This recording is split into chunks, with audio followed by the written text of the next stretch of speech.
Hello, everyone. Welcome to our September Twitter space hosted by Dear Nigeria. My name is Name Ajayi, and our topic this evening is Inside the Financial Crisis of Gas Supply to Power Plants.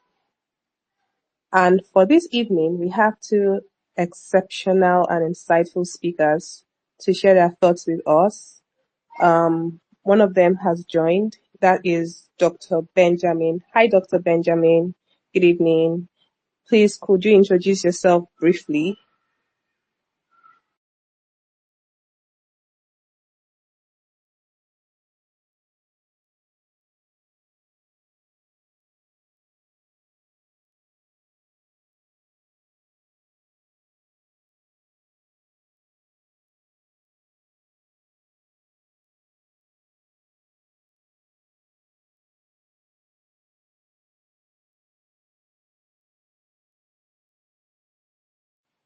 Hello, Dr. Benjamin.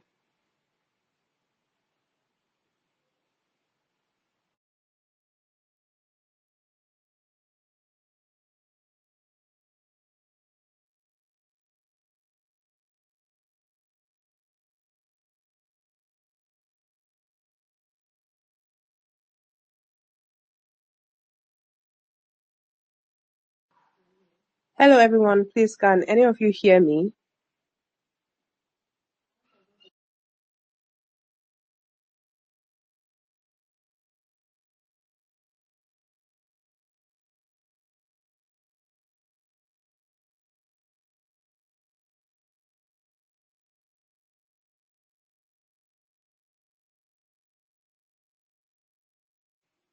Hello, everyone. Can any of you hear me?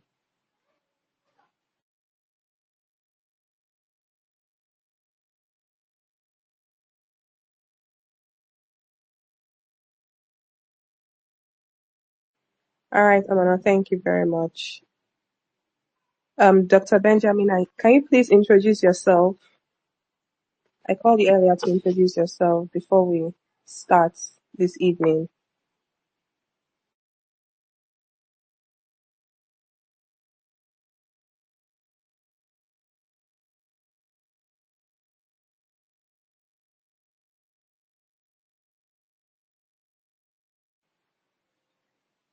Oh my God. Sorry, I didn't hear you. Could anyone hear Dr. Benjamin? He said he has been speaking, but I didn't hear you.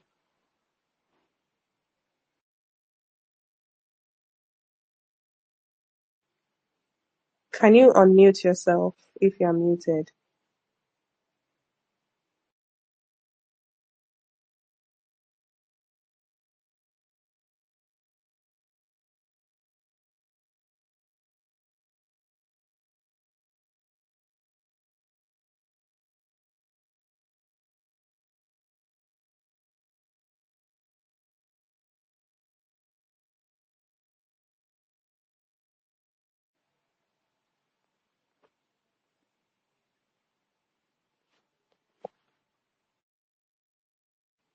Hi, Dr. Benjamin. Um, I I can't hear you. I don't know if you're muted, but can you unmute your mic?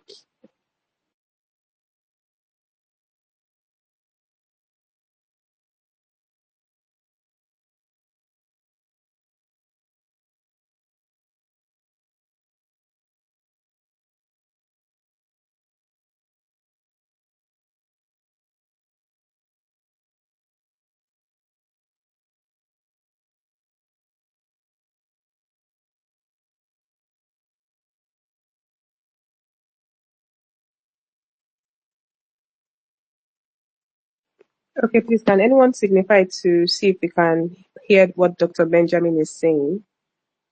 Because he said he has been speaking, but I can't hear him. Okay, Dr. Benjamin, please, could you rejoin again? You can just log out and join back.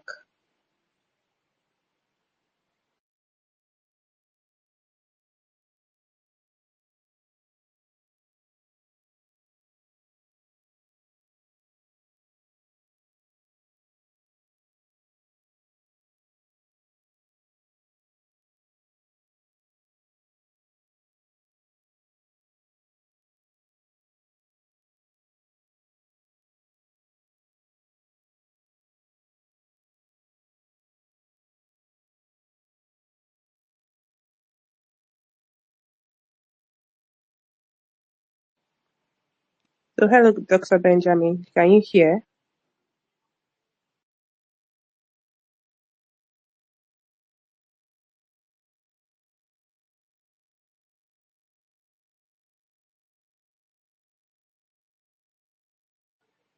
Hi, Dr. Kayode. Thanks for joining us.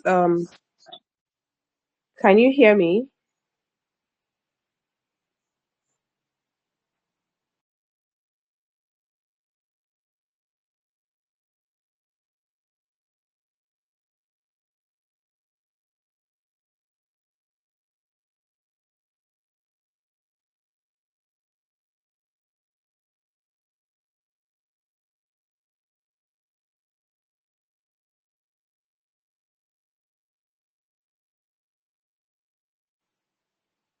Hello, Dr. Kayode.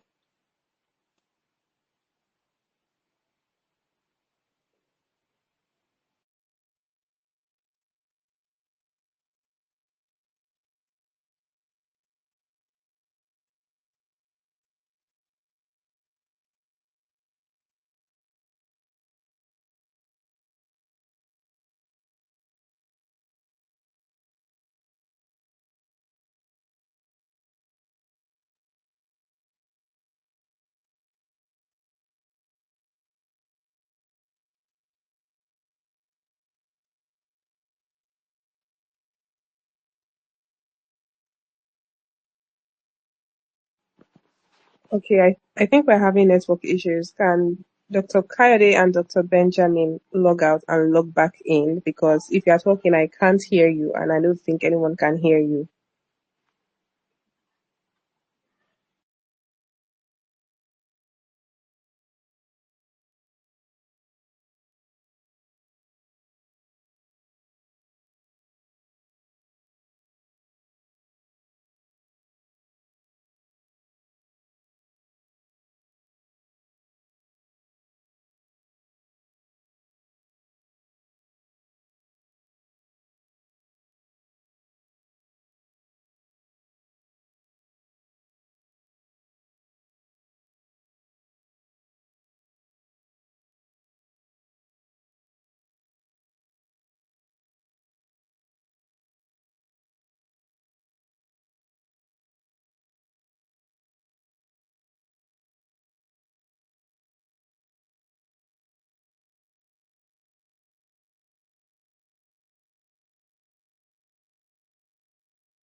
Hello, can you hear me now?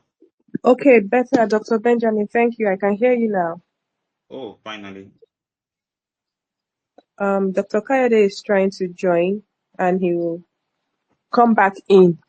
But moving forward, since time is fast spent, I was like, I said that you should introduce yourself briefly for us.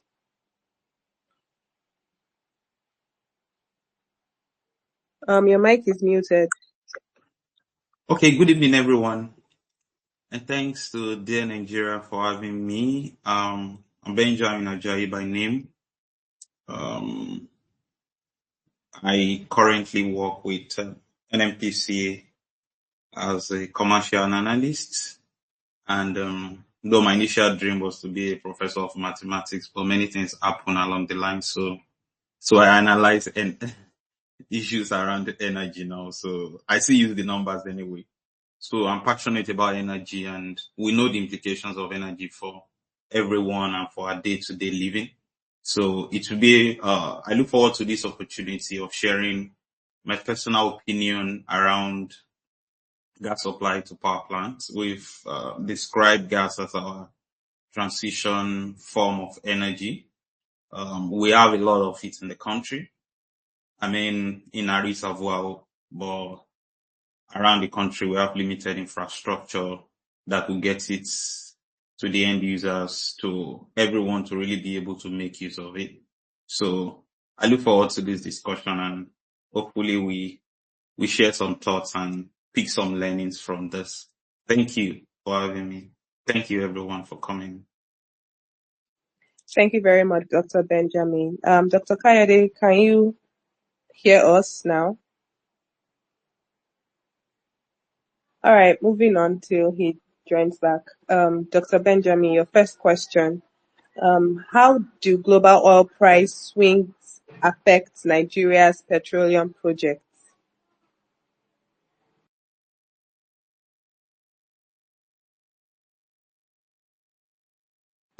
Hi, Dr. Benjamin. Okay. I'm listening. Okay. Okay. I would even want to take it from the point of how does change in or swing in oil price affect oil projects generally, because I would say it's not peculiar to Nigeria alone.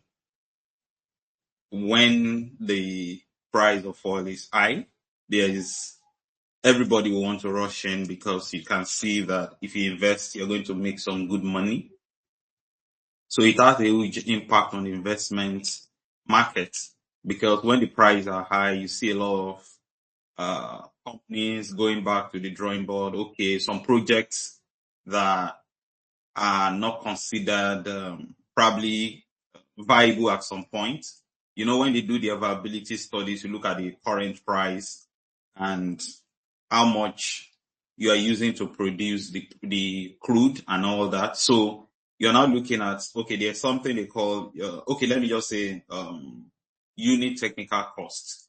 And that's made up of all the monies that you're using for the day-to-day running of the development, which is your UOC, unit operating cost. And then you have the unit development cost. That's all the cost, the capex, the capital expenditure, the money that you have invested majorly to really develop the gas or the oil in this regard, because you have gas as associated gas. Associated gas are the gas that the form of natural gas that you produce with oil alongside your oil. And the NAG, the non-associated gas, is the one that you actually drill for gas separately. You're not drilling for oil. Associated, you drill for oil, but gas is incidental. More like, permit me to use the local parlance, follow come. Associated, so it's more like, because you drill for oil, you found the gas. But there are cases where you go in and drill for gas itself. That's the non-associated gas. So you want to look at how much are you going to make if you invest. So when the prices are very high, you see a lot of people investing, a lot of the IOCs, NOCs, IOCs, international oil companies, putting the money to really invest so that they can make profits. And when the prices are low, everybody is quiet. They just want to keep producing probably the wells that they've drilled before.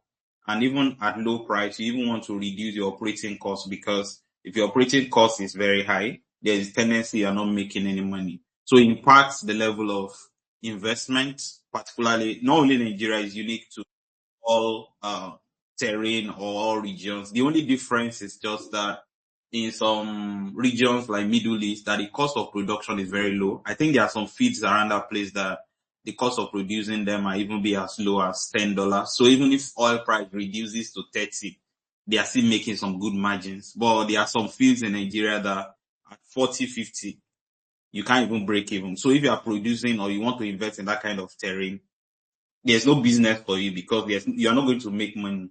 So it impacts investment. And not only that, even for countries like Nigeria, where most of our returns, we know now that most of our foreign FX, foreign exchange, comes from oil. So if the price is low, there's a tendency that we don't have so much money coming in for our budget and all that. And we've seen in the news, some years that even this year, at some point there was being some proposal to review the budgets, the basis for our budget. So these are things that as a result of playing a bit swing in oil price. And also, when there are no projects, people don't get jobs. And I could remember during the recession period some years back, oil jobs was around the corner, the servicing company and all that. But the moment there was a downturn in oil price, servicing companies are not getting jobs, layoffs and all that. So it has a whole lot of effect, and even project financing. When the oil price is up, you can easily borrow money. Everybody, you want to give you money because they know you're going to be able to repay back because they are looking at your books and your projections. But when the oil price is very low, the finance looking at their numbers and just be like, I can't risk my money. I'm not sure I'm going to get my money back. So cost of borrowing goes up, and so it makes it difficult. It becomes expensive to access funding in that regard. So these are some of the thoughts that I would just want to put forward. So I will allow Dr. K also to chime in on this if it's relevant to some areas I would like to speak to. Thank you. Thank you very much, Dr. Benjamin. Dr. Kayode is he trying to join? Well, I'm sure he'll do that later. Moving on to your next question. What impact does forex volatility have on oil and gas investments?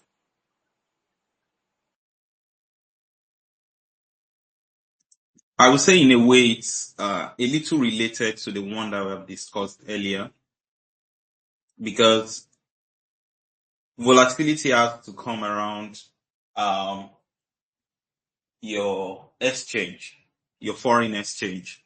And for Nigeria, for a country like Nigeria, we noticed that recently, because of some level of stability in the FX, a lot of companies are already declaring profits and all that. So volatility helps you to really, stability rather helps you to be able to predict your outcome, because imagine people that saved money before the sudden change in the value of a naira. I think at some point it was like 500 until dollar shot up to 1,005 naira per dollar. Imagine someone that saved let's say somebody saved 5 million in the bank, and by the time converted to dollar at that time was good money, maybe like $1,000. I'm just saying. But now, if you want to convert that money now, maybe it's less than $300 or something. So you are now wondering, how come the money I had this and all that? So it also applies to businesses too, because the cost exposure has happened. So your profit margin will get eroded. So in that kind of situation, it's difficult for the analysts or the business decision makers to really see how much money am I going to make this year, because you are not sure of which way the swing is going to be. So that unpredictability increases the risk in any investment. And the other leg is even, most of these businesses, investment that you make in oil and gas, they are huge capital investment. So it's not like you have huge, plenty money, permit me to use that word, in your accounts that you are just waiting and you're not going to invest it in an oil and gas business. Often you go to a bank to go and borrow money. So in a case where there is all these swings, all this volatility, by the time debt servicing becomes an issue, because some of those, particularly if you get some financing, there are interest that we are supposed to pay. And some of these investments, they are not naira denominated. It's dollar denominated. So whenever there's a swing in any of those things, it affects how much of the cash flow you have and eventually how much of the loan you are able to service. So this creates some level of issues around the cash flow, and also some projects eventually that you have sanctioned, you might not really be able to continue with them because the conditions have changed. And also many other things that will come with it, and there might be default in payments. So these are some other issues that come with this kind of swing. And a lot of people, when you are not sure of how things are going to play in the market, you might not want to invest. And at the same time, though some organizations, big organizations, there's something they call hedging, that you're able to hedge against some of this volatility. But sometimes it's not just in one currency that you do business.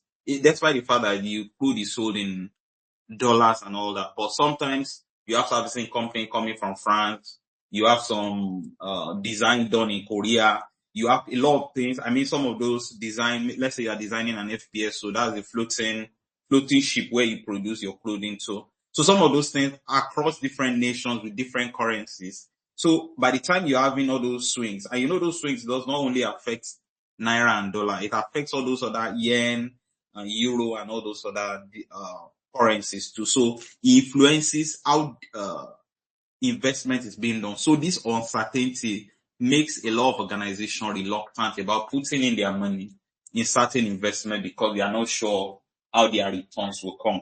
So it greatly impacts investment in oil and gas, and it's something that can even put a country in a very bad position when they are seeking for funding. So these are my thoughts around forex volatility. And we know, and we've seen that even a lot of organizations were pulling out of Nigeria at some point when we were having all those volatility because they were losing money.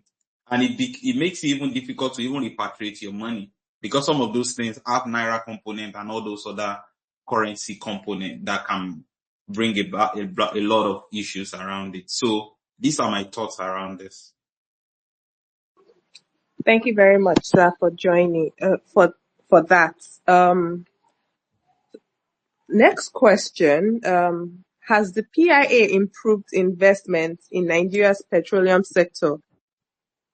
Just want to know. Okay, I think that's a very big and a great question. I would say, in my opinion, yes. In my opinion, the enactment of PIA has brought about some level of investment. And if for some of us that have been around the space, we'll have seen that the body language has kind of changed since PIA. Particularly, I was even privileged to be among the team that, okay, for people that are very familiar with PIA, there are certain PSCs. We call them the grandfathered PSCs. They are the OML 118. Okay, OML 118 came before PIA. They're the OML 130, OML 132. I mean, we might know the name, we might know Akpo, we might know ERA, we might know Agbami, and all those big, we might know Abo too, OML 125. So some of those negotiations were done because there's a provision in the PIA that says there were issues around those PSCs. Those are the production sharing contracts that we are having with all those IOCs. So there were issues around them, but PIA says, go and renegotiate with these guys, settle all your disputes with them, and let's move forward, because there were a lot of disagreements. This is how you interpret this part of the law. This is how you do this. This is how you do that. So that kind of stalled investment in the oil and gas industry. But with the PIA, which made provision for some of those issues to be sorted out, and we've also seen a number of final investment decisions that have been announced, that some of them will be coming on stream maybe in 3, 4, 5 years time. We've seen Total make call FID. We've seen a lot of those things. So generally, not just PIA, and a number of the executive orders. I'm sure if you are following the space, we'll have seen executive orders by President Tinubu around improving contracting cycle, improving on it. Our contracting cycles have been long, so let's bring some level of efficiency. There are incentives to encourage deep water gas, and a number of all those incentives just to encourage development. So the PIA and also some of the regulations by NUPRC, and at the same time, the EOs, which we call EOs, executive orders by the president, has been major input and factor in encouraging, in pushing, more like incentive, to make these guys come in and then put in their money, because they can see some level of clarity. And we even know now, we know NUPRC, unlike before, that DPR was taking care of both upstream and downstream, but now NUPRC, which is the Nigeria Upstream Regulatory Commission, his role are clearly stated. This is this and what you do for the industry. So there's some level of clarity around regulations in the industry. So that has kind of brought some level of investment, or level of we are ready for business. More like we are good for business. And that we have seen in the body language of some of these international oil companies. And also, as I mentioned, the incentives, we've seen a lot of allowances, particularly for gas-focused in projects. There are a lot, there's tax holiday if you are investing in gas for 5 years, and even you might even get another 5 years if you've seen that you have done well. That means you are investing in gas, and they want to encourage you because you are putting a lot of capital up front to really develop the gas. So we want to encourage you so that you can quickly recoup your money, because every investment you're supposed to pay taxes. So they give some of these, being a first timer or in any gas project, they give them some tax allowance so that tax holiday rather. So for the first few years, you don't pay any money, you don't pay any tax to government, so that you can quickly recoup your capital that you've invested in the gas project. So PIA2 kind of supported that. And also licensing and bidding rounds. I'm sure for some of us that have been around, I've been following the energy space, a bid round was done recently last year, and some of them have even signed recently. One of those operators, their PSC was signed. That was between NNPC and Total and Sapetro not too long ago. I think some few weeks ago. So the licensing and bidding round has become more, how do I put it now, more transparent and competitive. You have to bid for it, and you have to meet all the criteria, not like you just.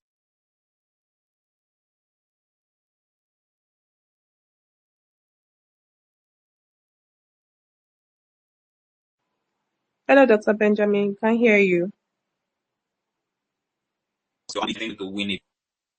Also, some of the EUs even put some deadlines that if you can bring your gas or bring your production to market before, I think, January 2029, you're going to get a lot of incentives, a lot of benefits, a lot of tax, a lot of what do we call it, allowances that will accrue to you. So generally, I would say PIA has brought a lot of improvement, though currently we have not really started feeling some of those things directly because the oil has yet to get to the market, but it has created the kind of environment that we are ready for business. Let's do business. And the oil and gas companies are already seeing the signs, and some of them are already keying in. And not too long ago, I even heard that Brazilian company, Petrobras, they are even thinking of coming back. They left some years ago.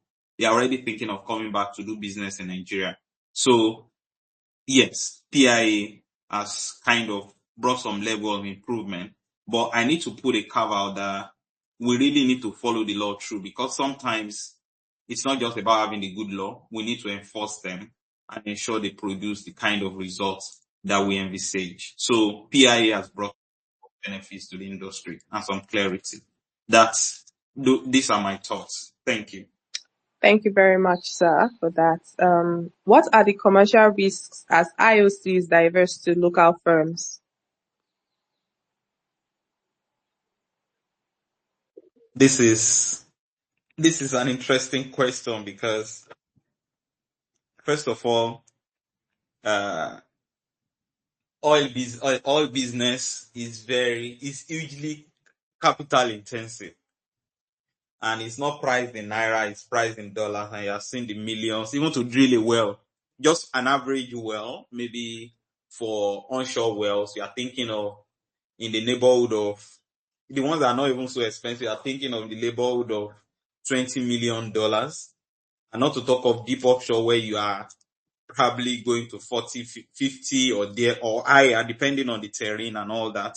So it's capital intensive. So one of the risks is, can these local operators access that level of cash?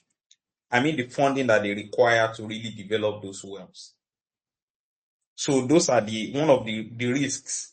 And the other thing is, even if they can access those kind of funding, because those other IOCs, they have good portfolio, permit me to say, for people that are in local parlance, even in our local space here, in the bank, they don't even lend upcoming businessmen money. You know why? Because of the risk. And if they are going to lend them money, it's going to be at a very high interest rates that comes with the loan. So, but for the IOCs, because they are very big, the risk of borrowing them, the risk are low to borrow a big organization money, because you know that the company has a huge capital base that no matter how much money you borrow, then they'll be able to repay you back. So the cost of getting funding by those indigenous companies are high. Yes, they are high. Though some like Seplat and all, and some like Seplat and maybe Renaissance, which is the one that just took over Shell assets. Those ones, they are bigger. They have bigger portfolio. So for those ones, it might not be as crazy as maybe small players like maybe IT. Okay, maybe I cannot mention names. Small players that don't have that kind of asset base. So the cost of getting funding can be really, really high. And when you don't have the funding, you can't really produce, because even your OPEX is still high. So there is a tendency for reduced production, there's tendency for your work program, some things that you're budgeted you're going to do in a year. If you can't access the fund, you can't do the work. So there are also the uh, issue around the capacity. Do we have all the guys that can do the job effectively? And if we say yes, because we have a number of people that have been working with these IOCs for, at least we should have maybe second generation now. We've had people that have worked with them for over 40 years and all that. But the other leg is, do we have younger people that can fit into those roles effectively? So that's another risk. Do we have the technology and infrastructure? Because most of the technology that they even use, the IOCs use, they are imported, and some of those things are patented. They are intellectual properties that some of those technology will not be shared with you, except you want to be hiring some of their contractors to work for you. And that also comes at a cost. So, and the fact that some of these fields too are already brown fields, they are not new fields. So some of them are probably at the decline stage in their production. So that introduce some level of risk in managing a declining field. So a lot of other issues that come with this, and the environmental, and what about decommissioning? Most of as I mentioned, some of these fields have already passed their peak period. They're already in decline. When I'm saying decline is, at the beginning, when you first of all develop a field, the production shoots up, it goes up before it gets to a point that it stabilizes, and that's what they call plateau. You are producing, let's say at the beginning for a field, let's say the peak for a field is, let's say, is about it can produce like 10,000 barrels per day. That's its peak. So eventually it might come to a plateau. Though it might start from maybe 1, 2, 3, 4 before it attains that 10. That's the phase at which you're growing. And at some point, the production might plateau at, let's say, 5. So that plateau might be for a while. Maybe for some fields that are very good, could be the plateau can be for 5, maybe 10 years. Some might not even be up to that. Where you're producing at about 4,000, 5,000 in that range, before it now comes to a point that it will now start decreasing, maybe from 4 to 3, from 3 to 1,000 and all that. So some of the fees that are being transferred now are already closer, if they are not already at the declining stage or closer to the declining stage. But the challenge is, by the time these feeds stop producing, that's when the economic limit is right at. Economic limit is at the point where you are putting in money, but the oil you are producing, the cost you are putting into producing the oil is higher than the amount of money you are making from it. So that is what they call economic limits, because there's no point putting 100K and you are getting 90K back. So why don't you sleep in your house rather than wasting money? So by the time they get to the economic limits, you need to decommission those assets. Decommissioning majorly means that you take the area back to where they were before you started the development process. You remove all the wellhead, all the equipment, all the things that you have used for the production. You need to remove them and restore the environment back to the way it was before. They call it decommissioning and abandonment. So it's huge money that you need to do this. So some of these ones are taking this, though I will assume that the NUPRC has factored this decommissioning and abandonment into the transition process of handing over, of divestment, this asset to the local firms so that we won't have this issue at the end of the life of these fields, so that those places can be restored back. And we know we have to be environmentally responsible where we take care of the environment also. So that's another concern. And we know there are other issues around community too.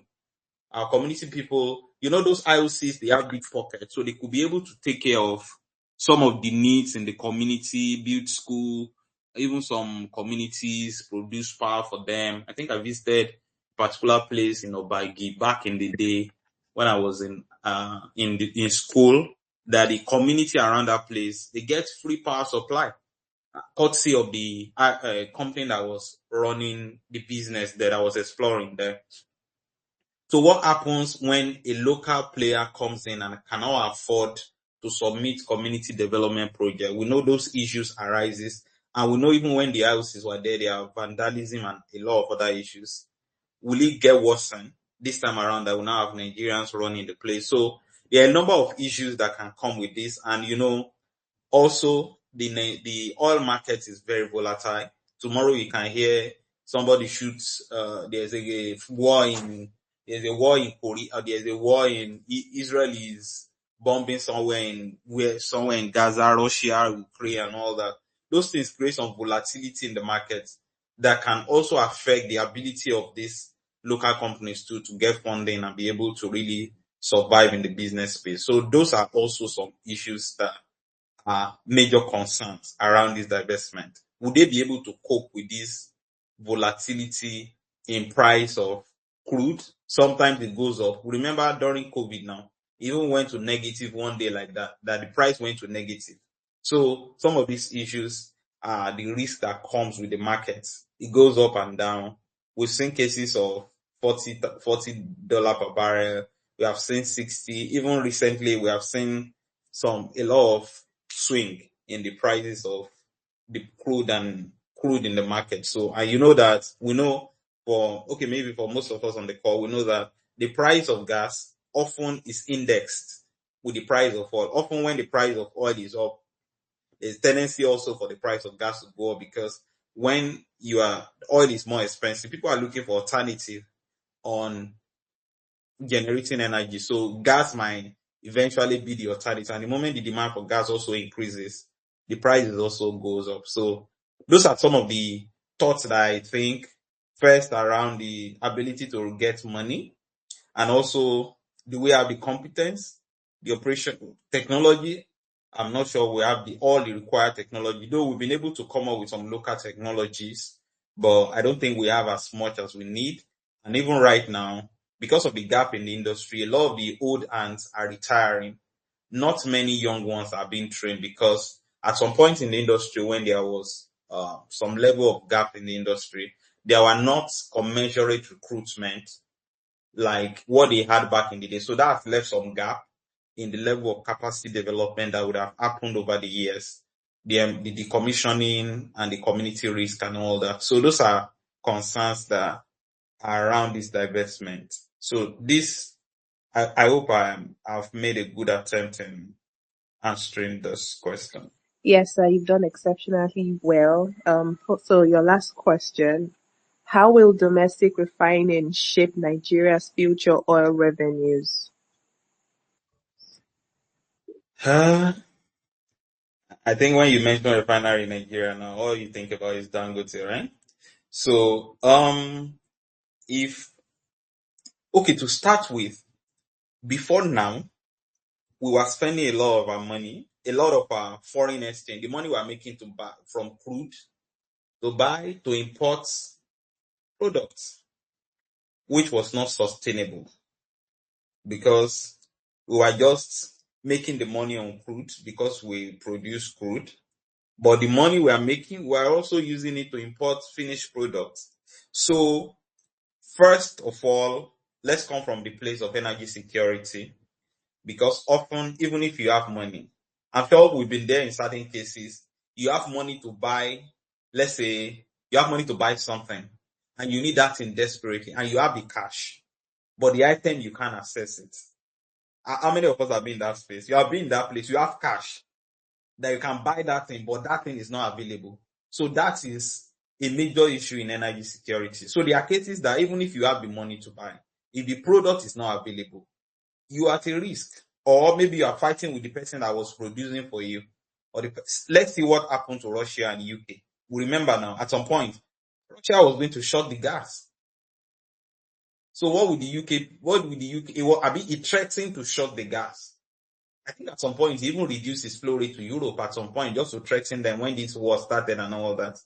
So that talks about being independent. So for us, having refineries in country that can produce as much uh, diesel, petrol, kerosene that we need, first of all, ensure that we're in a state of independence to an extent. So we are not too dependent on the foreign, on importation, which is a good one. The next one is now like the money, the huge effects that you're looking for to go and buy products.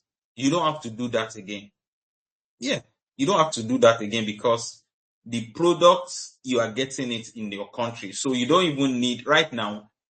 You don't need to go and look for dollar to buy from Dangote. You just use your naira to be able to buy from Dangote. So that reduces the pressure on FX. And we remember a lot of times ago when we were having all those, when everybody was buying FX just to go and save and all that, when the thing was going up, was escalating. It was because people are looking for it to go and import maybe fuel or other items that you want to use domestically. But product, which is one of the key part of the item that we use in country, and we know, considering our situation right now, a lot of businesses depend on diesel, PMS, and okay, maybe not as much. Kero often is used, maybe domestically or something, but PMS is everywhere. Using your car, use it even in your generator because not many people are even connected to the grid and all that. So it reduces our dependencies on import and puts less pressure on our foreign exchange. So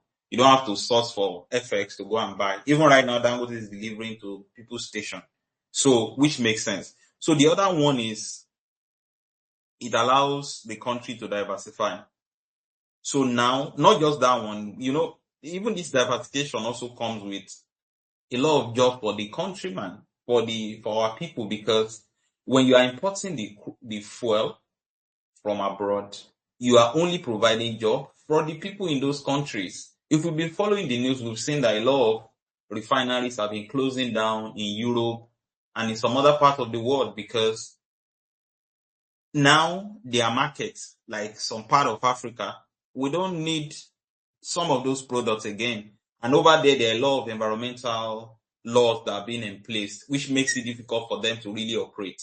So making them less competitive than us, like Dangote, because over here the environmental laws are not as strict as what is obtainable in the Western world. So this improves our opportunity to more jobs for our local people and also gives us opportunity to export. And that influences your balance of trade.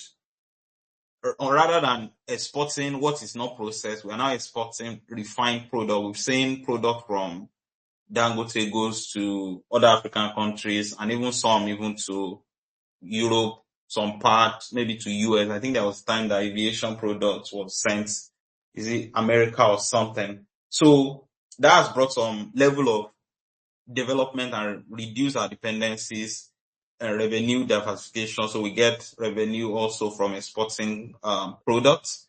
And also there's the place of the development, industrial capacity. Imagine the number of technical people now working with Dangote. A lot of graduates that were trained abroad and they are brought back in. So those guys are developing capacity. So that's another benefit. And also that has brought some level of market stability because you don't have to pay insurance, you have to pay a lot of other costs that you have to use for importation of those things that you have to reference. They reference West Africa now. They used to reference some part of Europe because your cost of product is benchmarked to the port where you're loading from. So some of those other costs will not come to play because You are collecting your product right here in Nigeria, and you don't have to pay all those cost of renting your ship, all those other costs, logistic costs that comes with those things. So it's a major development, and it's a major one for us. And this provides opportunity for a lot of people to be developed locally, technical skills and industrial capacity. We know the transformation that is happening around where the refinery is being developed, the technology, the roads are being constructed and all that, and a lot of other associated things that come with it. So it has improved, it will improve our and it helps us to even balance the value of our money.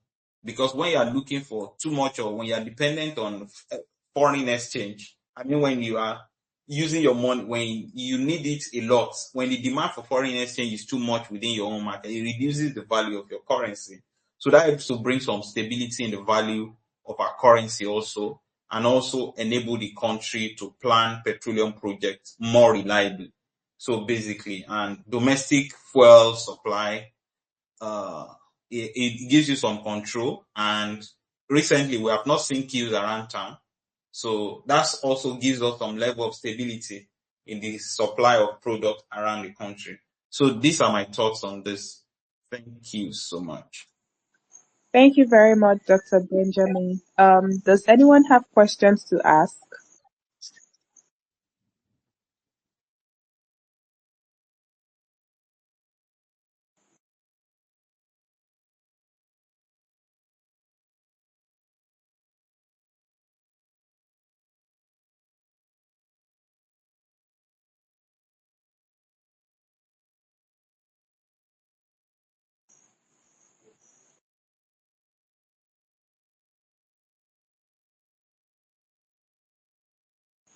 Hi, Dr. Benjamin.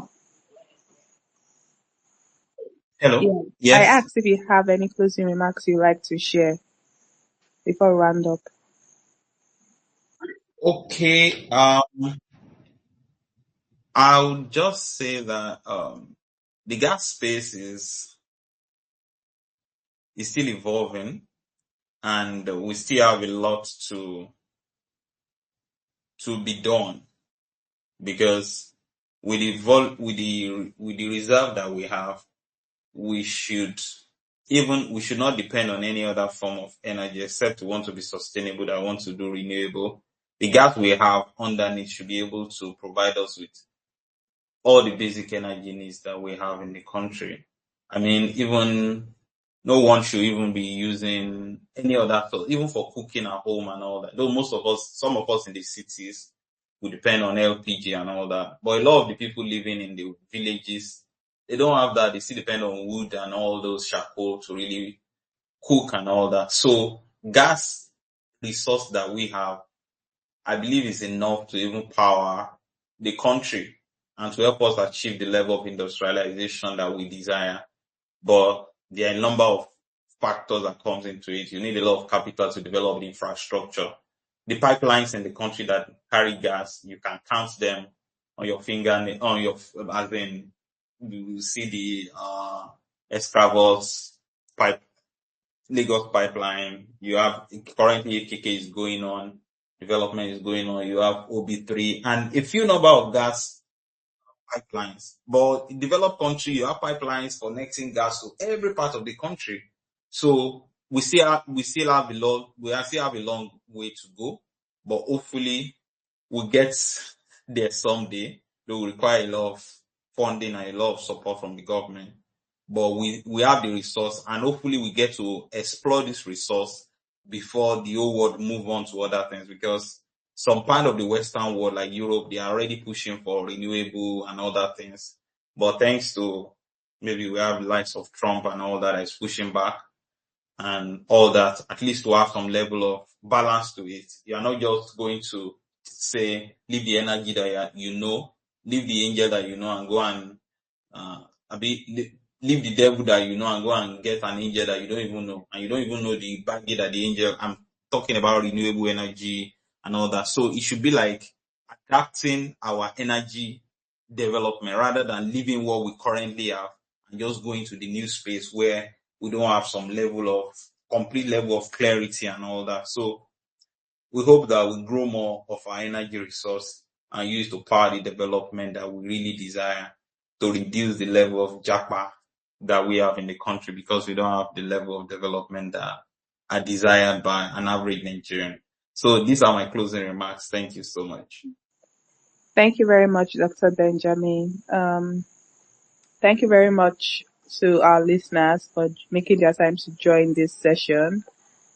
Hope to see you next month for October's own. And also thank you very much, Dr. Benjamin, for making your time to be a speaker for this session. Really appreciate it on behalf of Dear Thank you so Nigeria. much for having me. All right, everyone. Do have a lovely night rest, everyone. See you here next month. Good night. Thank you everyone for coming. Good night.